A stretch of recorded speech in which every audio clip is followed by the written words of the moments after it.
Committee will come to order. Today, the committee will discuss two bills that address an issue that is very important to me and to many of my colleagues on this committee. It's Native Student Achievement. The first bill is S. 1948, the Native Language Immersion Student Achievement Act. The second is S. 2299, a bill to reauthorize the Native American Language Program of the 1974 Native American Programs Act. Both of these measures share a similar goal of increasing Native academic achievement through supporting Native language instruction and ensuring Native students are college and career ready. Language matters. It is how we as human beings convey our ideas, our feelings, and our hopes. I think about the power of language and words and the impact they have to affect change. Just think about Lincoln's Gettysburg Address or Martin Luther King's I Have a Dream speech. Words comfort and uplift us. That is why we sing lullabies to our children and Christmas carols during the holidays. And I am struck by what Chairman Delgado said in his testimony. He said that language is medicine. And when Oneida teaches their children this medicine, the children in the community begin to heal. This is why these bills we're talking about today matter. The history of Native languages in this country is one of great tragedy and also great triumph. In the early years of this nation, the federal policy toward American Indians was forced assimilation, designed to eradicate tribal cultures. Children were forced into boarding schools and, among other things, forbidden to speak their native languages.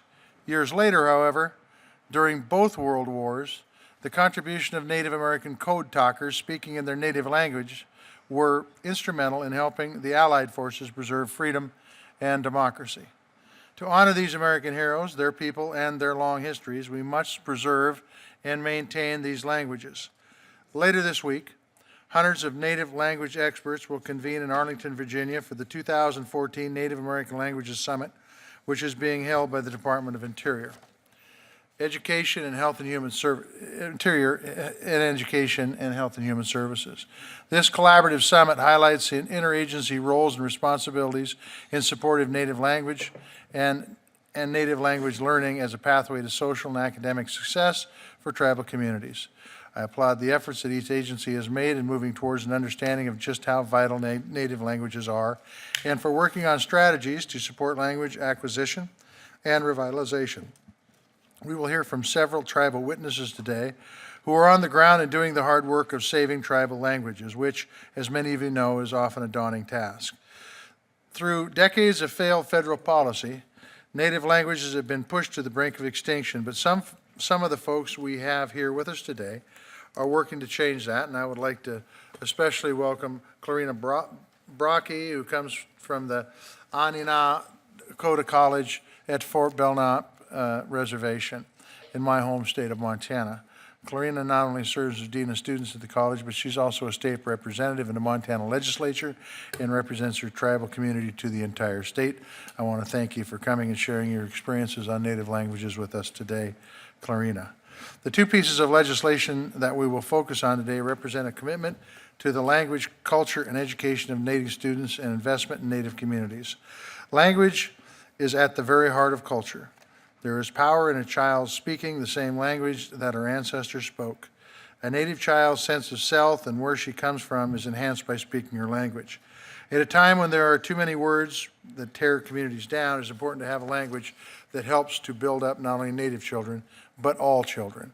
This is what these bills do and why they have widespread support from tribes, and I look forward to hearing from the administration and tribal leaders today about how these two bills will impact their respective agencies and communities.